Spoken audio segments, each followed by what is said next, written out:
existed a perfect world where everyone gets along with little to no major conflict?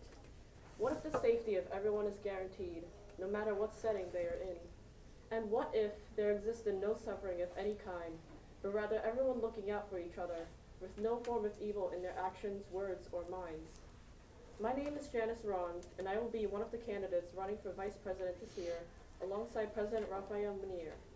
Ever since high school, I knew that I wanted to become a government official because I could have the ability, along with other officials, to improve the lives of the people and maintain general welfare. Because of my unrelenting interest in politics, I was awarded a full scholarship to Columbia University in New York City, where I devoted my time to studying political science. Only shortly after graduating, I was elected into the New York City Council in the borough of Manhattan, where we made significant progress in improving the lives of urban citizens and their surroundings. I believe that with my genuine determination and willingness to take the welfare of the people into account, I will be able to successfully carry out my job as Vice President and improve and minimize both domestic and international issues plaguing us today. In running for Vice President, I am completely aware that this is no easy job. In doing so, I have to consider all ongoing issues of not only our country, but around the world as well. No one can accurately predict the future, so no one can ever know in advance if something major is bound to suddenly happen. This is evident in the case of President Franklin Roosevelt. He was elected president 4 years after the Great Depression struck our country. At the time, he and his administration had to mainly focus on improving the economy, for this would become the worst economic crisis in United States history. Little did he know that a little over 8 years later, the country would be forced to enter World War II following the bombing of Pearl Harbor on December 7, 1941. These attacks are very similar to what happened almost 15 years ago, when Al-Qaeda terrorists hijacked 4 flights and killed nearly 3,000 people within only several hours. We were also pushed to enter the war in Afghanistan to combat this exponentially growing terrorism. News of terror attacks were fairly uncommon just 20 years ago. Now we hear the same tragic news of bloodshed and the loss of thousands of innocent civilian lives. The world is an all-powerful human being comprised of all of us, but human beings can fall ill and contract diseases. The main disease of this all-powerful human being is terrorism under the control of terrorist organizations like the Islamic State of Iraq and Syria and Al-Qaeda. It is, as described by President Obama, a cancer. When cancer begins to form, it might not be noticeable. It might even be benignly disguised, so we ignore it.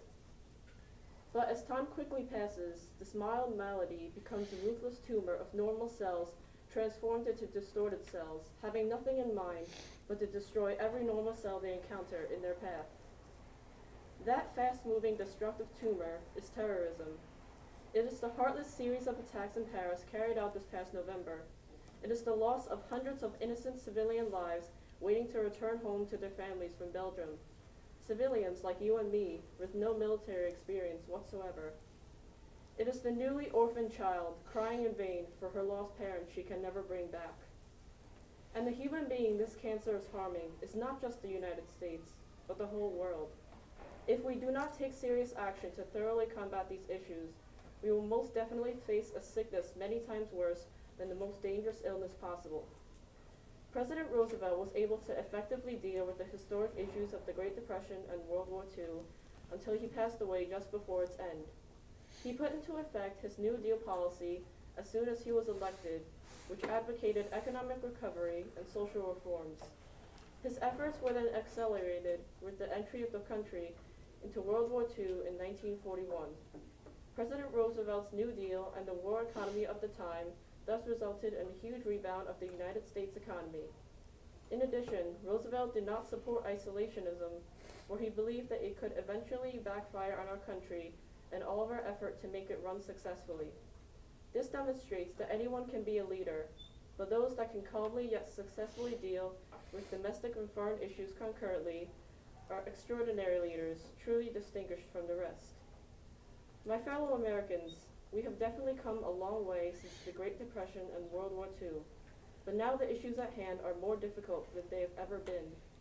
If we become stagnant, not only will the rest of the world surpass us in every available statistic there is, then we will fall behind and thus undo our image to the rest of the world as a superpower. We won't stop now, and we can't stop, because we are on the peak of the great roller coaster of existence, and these issues are the gravity forcing us to delve deeper and effectively compact them. Once they are diminished and resolved, we can rise back up and enjoy the view from the very top once again. It is now time for us to continue that exponential change this country and the world will never forget. Thank you for your time, and God bless America.